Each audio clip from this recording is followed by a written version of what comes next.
ನಮಸ್ಕಾರ ಎಲ್ರಿಗೂ. ಹೊಸಬರು ನನ್ನ ಚಾನಲ್ ನೋಡ್ತಿದ್ರೆ ಸಬ್ಸ್ಕ್ರೈಬ್ ಮಾಡ್ಕೊಂಡು ವಿಡಿಯೋ ನೋಡಿ, ಹಾಗೆ ಒಂದು ಲೈಕ್ ಕೊಡಿ. ನಾನು ಹಾಕೋ ವಿಡಿಯೋಯಿಂದ ನಿಮಗೆ ಉಪಯೋಗ ಇದೆ ಅನಿಸಿದ್ರೆ ಬೇರೆಯವ್ರಿಗೂ ಶೇರ್ ಮಾಡಿ. ಬನ್ನಿ ಇವತ್ತಿನ ಬ್ಲಾಗ್ ಸ್ಟಾರ್ಟ್ ಮಾಡೋಣ.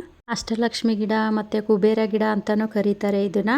ಈ ಗಿಡನ ಯಾವ ದಿಕ್ಕಿನಲ್ಲಿ ಇಡಬೇಕು ಅಕ್ಕ ಅಂತ ನನಗೆ ತುಂಬ ಜನ ಕೇಳ್ತಾ ಇದ್ರಿ. ನನ್ನ ಹತ್ರ ಸುಮಾರು ಜನ ಈ ಗಿಡನ ತಗೊಂಡಿದ್ದೀರಾ. ಹಾಗಾಗಿ ಆ ಗಿಡನ ಎಲ್ಲಿಟ್ಟು ಪೂಜೆ ಮಾಡಿದ್ರೆ ಒಳ್ಳೆಯದಾಗುತ್ತೆ ಅಕ್ಕ ಅಂತ ಕೇಳ್ತಾ ಇದ್ರಿ. ಹಾಗಾಗಿ ನಾನಿವತ್ತು ಈ ಗಿಡದ ಬಗ್ಗೆ ತಿಳಿಸ್ತಾ ಇದ್ದೀನಿ.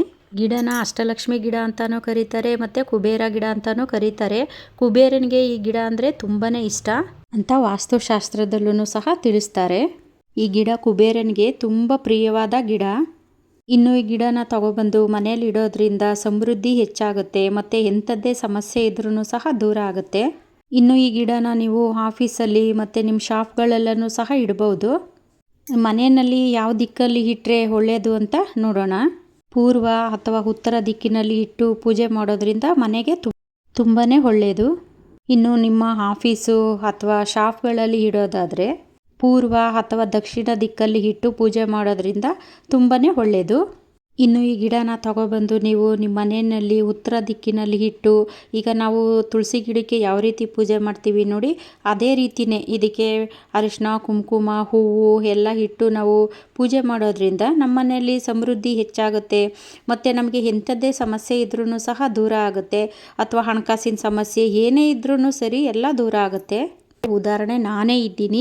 ಈ ಗಿಡನ ತಗೊಂಬಂದಮೇಲೆ ನನಗೆ ತುಂಬಾ ಒಳ್ಳೆಯದಾಗಿದೆ ಮತ್ತು ನನಗೆ ತುಂಬ ಬಿಸ್ನೆಸ್ಸಲ್ಲಾಗಿರ್ಬೋದು, ಈ ಪ್ರತಿಯೊಂದರಲ್ಲೂ ನನಗೆ ತುಂಬಾ ಚೆನ್ನಾಗೇ ಒಳ್ಳೆಯದಾಗ್ತಿದೆ. ಇನ್ನು ಈ ಗಿಡನ ಯಾವ ರೀತಿ ಬೆಳೆಸಬೇಕು ಅಂತ ನೋಡೋದಾದರೆ, ಈ ಗಿಡನ ನೀವು ಕತ್ತಲು ಇರೋವಂತಹ ಜಾಗದಲ್ಲೆಲ್ಲ ಇಡಬಾರ್ದು. ಆದಷ್ಟು ಸೂರ್ಯನ ಬೆಳಕು ಬೀಳೋವಂತಹ ಜಾಗದಲ್ಲಿಟ್ರೇ ಒಳ್ಳೆಯದು. ಈ ಗಿಡ ಬೆಳೆದಂಗೆಲ್ಲ ನಮ್ಮ ಮನೆಯಲ್ಲೂ ಸಂಪತ್ತು ಹೆಚ್ಚಾಗುತ್ತೆ ಮತ್ತು ನಾವೂ ಸಹ ಅದೇ ರೀತಿಯೇ ಬೆಳೀತಾ ಹೋಗ್ತೀವಿ. ನೀವು ಈ ಗಿಡನ ತಗೊಳ್ಳೋವಾಗ ತುಂಬ ಹೈಟ್ ಇರೋ ಗಿಡಗಳೆಲ್ಲ ತಗೋಬೇಡಿ. ಯಾಕೆಂದರೆ ಸ್ವಲ್ಪ ಚಿಕ್ಕ ಗಿಡ ಇರೋದನ್ನೇ ತಗೊಳ್ಳಿ. ಯಾಕೆಂದರೆ ಅದು ಬೆಳೀತಾ ಬೆಳೀತಾ ತುಂಬಾ ಹೈಟ್ ಹೋಗುತ್ತೆ. ಹಾಗಾಗಿ ಸ್ವಲ್ಪ ಚಿಕ್ಕದಿರೋಂತಹ ಗಿಡನೇ ತಗೊಳ್ಳಿ. ನಿಮಗೆ ಈ ಕುಬೇರ ಗಿಡ ಬೇಕು ಅಂದರೆ ಸ್ಕ್ರೀನ್ ಮೇಲೆ ನಂಬರ್ ಇರುತ್ತೆ, ನೀವು ವಾಟ್ಸಪ್ ಮಾಡಿ ಬುಕ್ ಮಾಡ್ಕೋಬೋದು. ಇನ್ನು ಈ ಕುಬೇರ ಗಿಡನ ನಾವು ಪ್ಯಾಕ್ ಮಾಡೋ ರೀತಿ ಹೀಗಿರುತ್ತೆ ನೋಡಿ. ಅಂದರೆ ನಾವು ಅದು ಪಾಟ್ ಸಮೇತನೇ ಹಾಗೆ ಕಳಿಸ್ತೀವಿ, ಪಾಟ್ ಏನು ತೆಗೆಯೋದಿಲ್ಲ. ಮತ್ತು ನೀವು ಬೇರೆ ಗಿಡ ಬುಕ್ ಮಾಡ್ಕೊಂಡ್ರು ನಾವು ಈ ಕುಬೇರ ಗಿಡನ ಸಪ್ರೇಟಾಗೆ ಪ್ಯಾಕ್ ಮಾಡಿ ಕಳಿಸೋದು, ಬೇರೆ ಗಿಡದ ಜೊತೆ ನಾವು ಕಳಿಸೋದಿಲ್ಲ. ಅದರಲ್ಲೂ ಇವಾಗ ಈ ಗಿಡಗಳೆಲ್ಲೂ ಸಿಗ್ತಾ ಇಲ್ಲ. ನನ್ನ ಹತ್ರನೂ ಸ್ವಲ್ಪ ಗಿಡಗಳೇ ಇರೋದು. ಹಾಗಾಗಿ ಬೇಕು ಅನ್ನೋರು ಬೇಗ ಬೇಗ ಬುಕ್ ಮಾಡ್ಕೊಳ್ಳಿ. ಒಂದು ವಾರದಲ್ಲೇ ನನ್ನ ಹತ್ರ 20-30 ಗಿಡಗಳು ಸೇಲ್ ಆಗ್ತಿದೆ ನೋಡಿ. ಈ ಥರ ಪ್ಯಾಕಿಂಗ್ ಇರುತ್ತೆ ನಮ್ಮದು.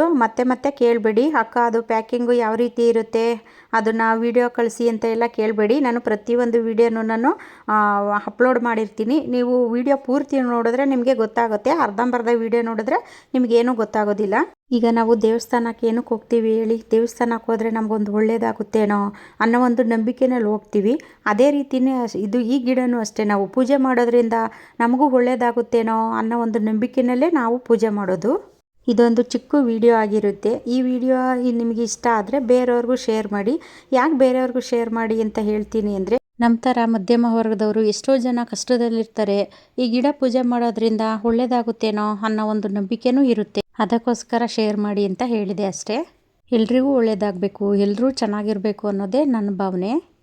ಇದೊಂದು ಚಿಕ್ಕ ವಿಡಿಯೋ ಆಗಿರುತ್ತೆ. ವಿಡಿಯೋ ಇಷ್ಟ ಆದರೆ ಒಂದು ಲೈಕ್ ಮಾಡಿ. ಮುಂದಿನ ವಿಡಿಯೋದಲ್ಲಿ ಸಿಗ್ತೀನಿ. ಎಲ್ರಿಗೂ ಧನ್ಯವಾದಗಳು.